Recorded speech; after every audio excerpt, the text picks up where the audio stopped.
Let's get this question answered. What is the best and most effective way to deal with credit reporting agency stall letters?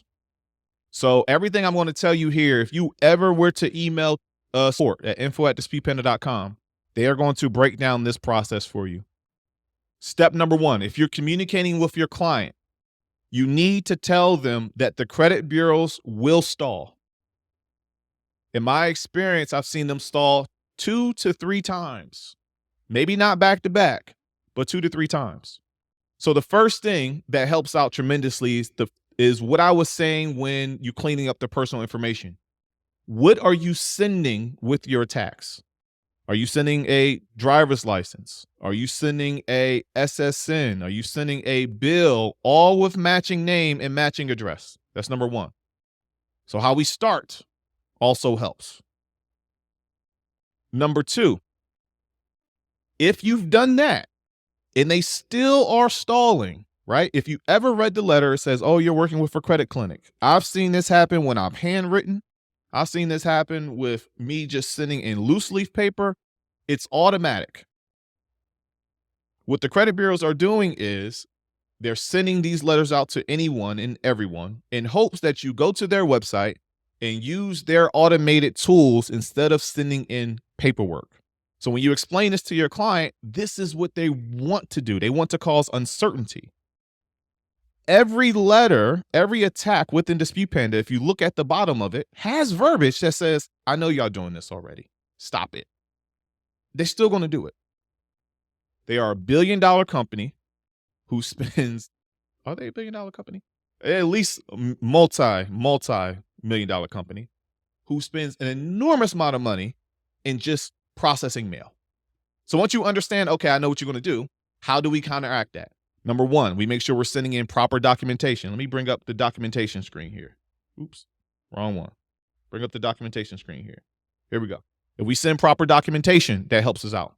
Number two, when they stall us out, I prefer going this exact method here. I'm going to share my screen so I can show you. This is exactly what you do. You add this on here really quickly. Oops.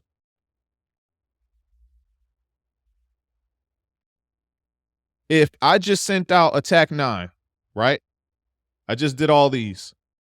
My disputing tab might already be selected. So whatever was in my disputing tab that I didn't get a response for from that particular bureau, let's just say it was these 3 items. I'm going to hit save filter, start new round, static letter, failure to respond. Why am I doing this? FCRA 611, you have 30 days to respond to a dispute. If I sent something on the 1st and it got there on the 7th, you have 30 days from that time frame to send me something. That could be either in the mail. Sometimes they send it via email because, sometimes you or your client might have opted into something, but they should be responding by that time period. If you did not get something in the mail or a response to that time period, I'm sending a failure to respond letter to put them on notice that, hey, you didn't do what you were supposed to do. I'm going to send that failure to respond letter certified, and then I'm going to download it. I'm going to download the last attack. I'm going to go to the CFPB and say, listen, I sent this attack on this date. They did not respond per the FCRA 611. Here's what they sent me. Here's my failure to respond letter. Do something about it. Here's everybody clear on what to do if you get a stall letter.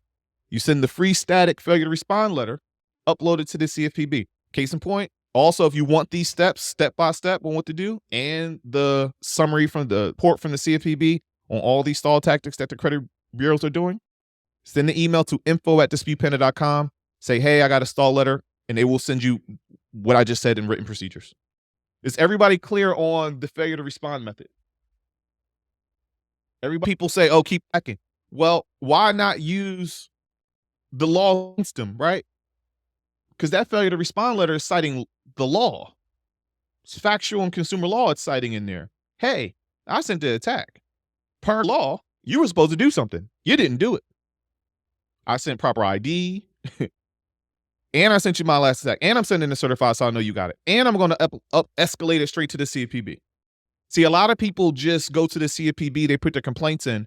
You wanna before you do that, you wanna create it. You wanna set up a case.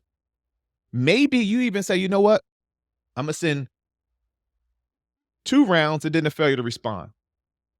And then I can go to the CFPB, right? You do those 2 things, plus a failure to respond. You probably have a case where you can go straight to now you can go to a lawyer and say, look what I did. And they have not responded to me. You can make a lot of money per violation. If you, I said in there, the laws governs all events. Absolutely. Let's use the law.